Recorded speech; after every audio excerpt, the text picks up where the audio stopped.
Well, hello there.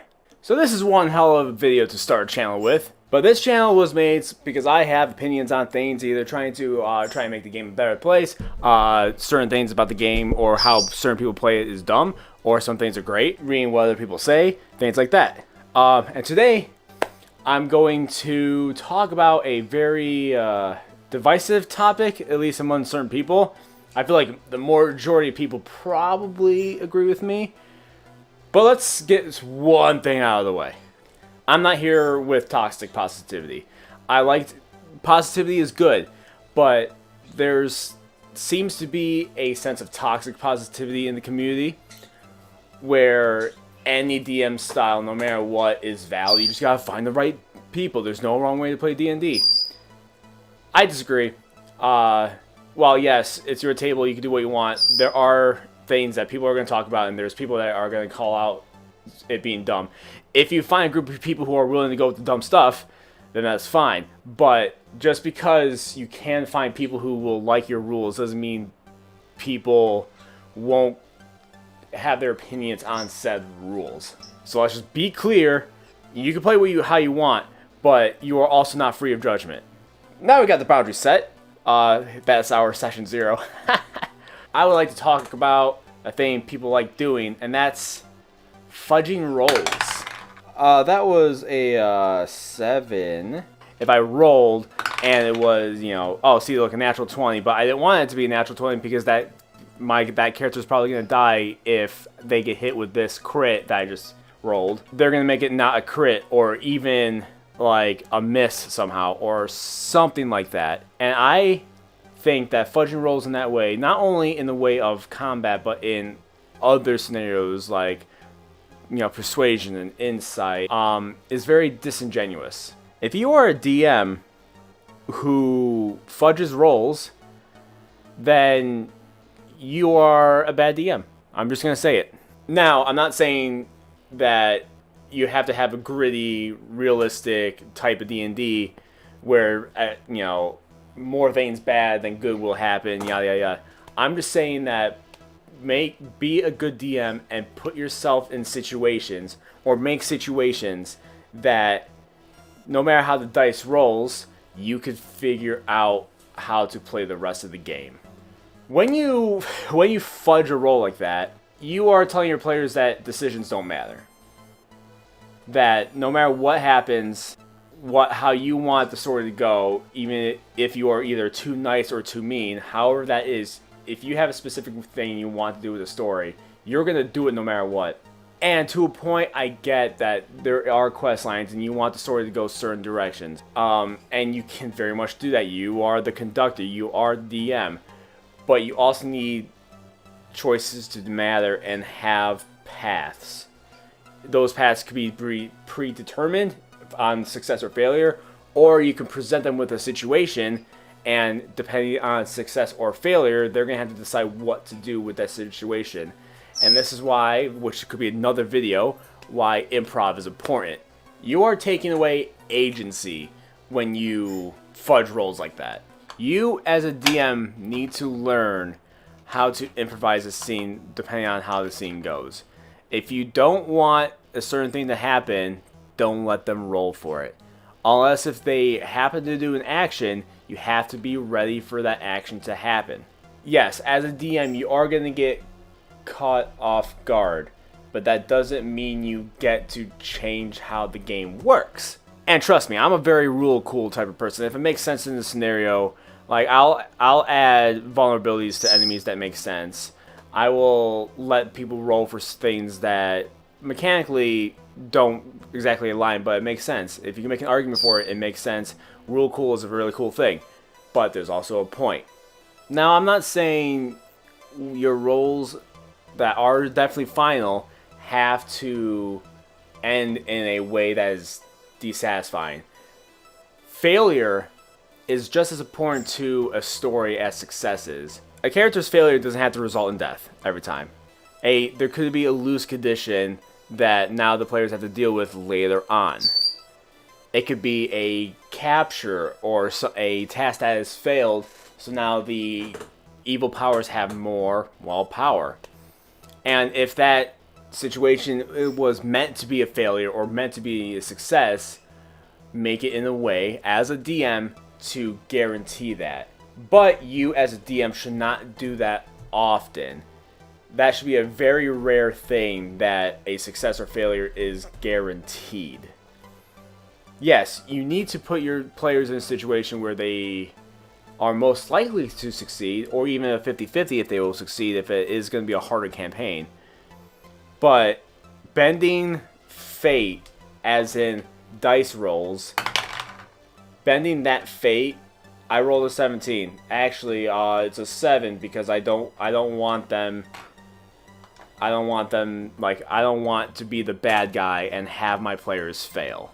There needs to be challenge, but there needs to be a sense of failure for the challenge to feel real.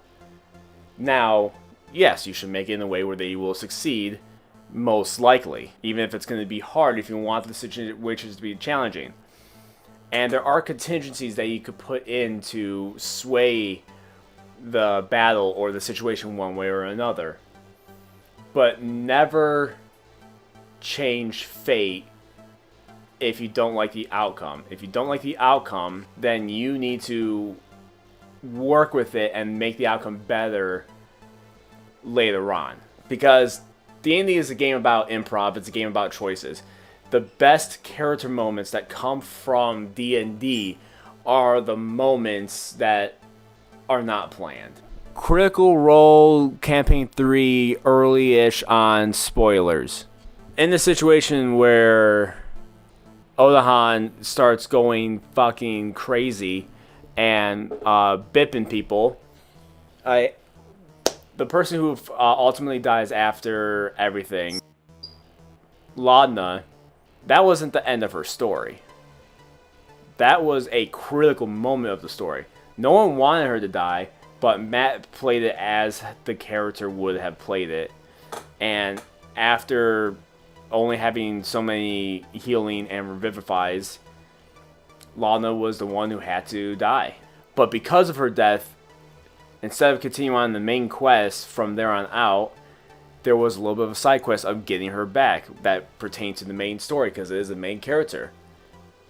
And it's honestly one of the best little arcs in Critical Role because of the situation, because of how they played it. No one knew she was going to die. It could have been any of them, but she was the one who died. And Matt made it in such a beautiful way that her death and then her eventually coming back to life was very powerful. It was really moving. It was really important. Now, she was out for a couple sessions because of that. And if you want to avoid that happening, where a player doesn't play anymore, if that is a situation, have them roll up a temporary character for funds and just kind of throw them in there for whatever reason that you could find that fits with your story. Let that player play somebody else temporarily until they get their character back. However you want to do that. It could be a pre-made up sheet that you've made, or they could roll up a character for funsies, or they could use random dice. There's plenty of ways that they could just be inserted and be one of the characters that saves their main character. Marisha had to step out because that's just what they've decided to do. But obviously a home game, you're not going to do that. So if Matt fudged like half those rolls because, oh well, people are going to start dying, so I don't want that, we would have never gotten that. We would have not had that amazing moment with Laudna. And that is a contingency that he relied on. It's like, in this world, people can come back. You just have to work for it. They know that, and they worked for it, and the story was better for it. It was an amazing arc for Laudna and Imogen and the rest of the group. I know DMs are scared of making their players mad, and they are scared of killing off players or making them lose because they don't want their players to be upset. But there needs to be a separation, as long as you're a good DM, a separation between your players being upset or the characters being upset. Now, the players can be upset because of the story, not because the story is bad, but because the story is hitting a sad part, And that is actually good storytelling. If your players feel something, not because they're pissed off at the DM, but because the story is going in a way that is giving them feelings, that is something good. Invoking feelings that are not just triumph and happiness or even a little bit of tension, but we made it out. Having those harder hit moments is definitely better for storytelling. But if you fudged all your rolls to negate that from happening, you're not going to get those harder moments. In our current campaign with my friends, because we would like to rotate who does campaigns, our current campaign has had a couple moments of actual tension, actual heartbreak, actual like sadness to it because of self-sacrifice or whatever it may be. A lot of things happen. Now we laugh and we have great times, and when we're triumphant, we are triumphant. But this campaign, because of the person who's running it, definitely is a harder campaign.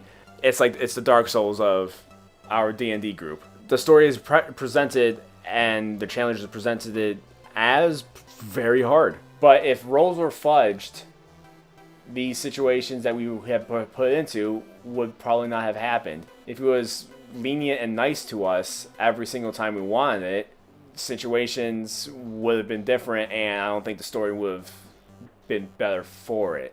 Now again, there are contingencies that you could have, resurrection spells, but if there's a TPK, it could either be, well, you were actually imprisoned and brought back to life, or you have to fight your way out of whatever afterlife that you appeared in, it either being the Nine Hells or the Beastlands, or whatever kind of afterlife that you might, your characters might have stumbled upon after the death, if whatever relates to the story.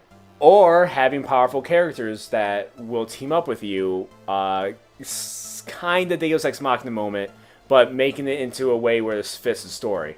Now, people try to argue, what is the difference between having a contingency plan and having fudging rolls?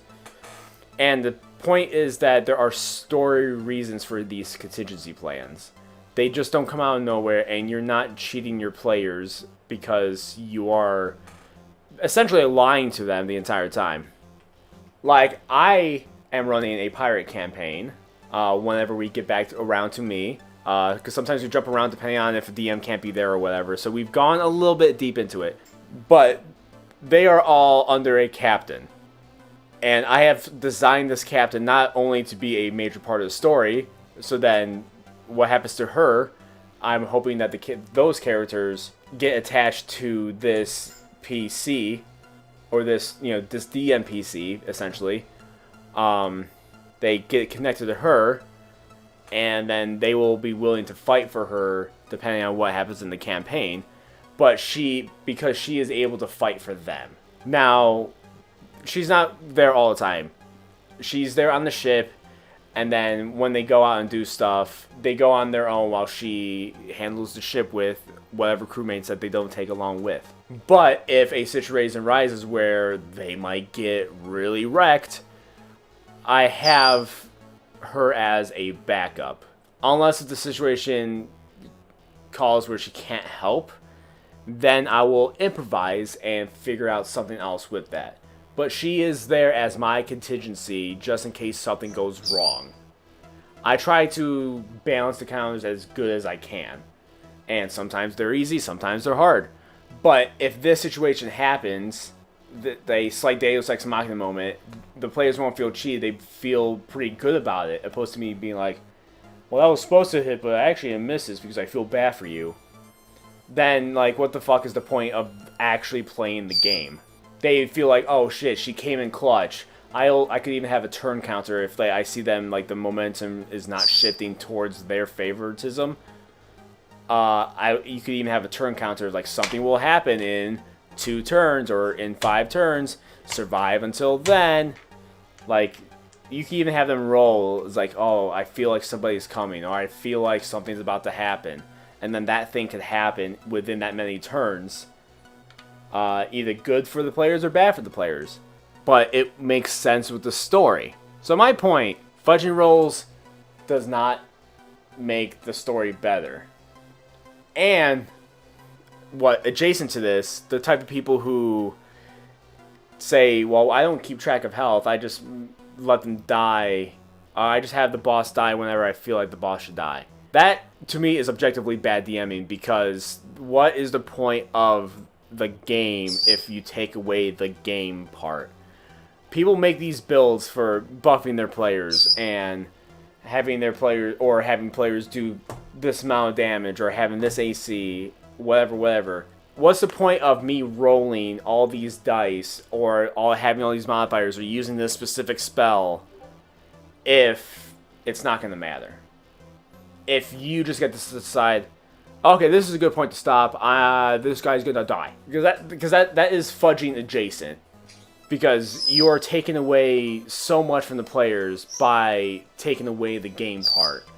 A good DM could narrate a story no matter what happens. Success, failure, if a battle is too short, if a battle is too long, which you could have contingencies for that. If it's too easy, add a phase 2. Pre-plan the phase 2. Don't just improvise phase 2. You should have that in your back pocket. Or add a couple more extra enemies if it makes sense in the scenario, like you're fighting a necromancer and oh shit, 5 more skeletons come up. Or whatever. Have it feel rewarding to the players and have it make sense with the story. If you just start changing things in universe that don't make sense, if you start changing fate and rolling for whatever and it comes out to be something that you didn't want, then you're not playing the game. You're not playing the TTRPG. You're just telling a story and you have friends who are also contributing to said story. You're taking away the game part of the game when you do things like this as both a player and a DM, but it is more egregious with the DM part. So don't fudge rolls. That was literally a natural 1. So that's all I got.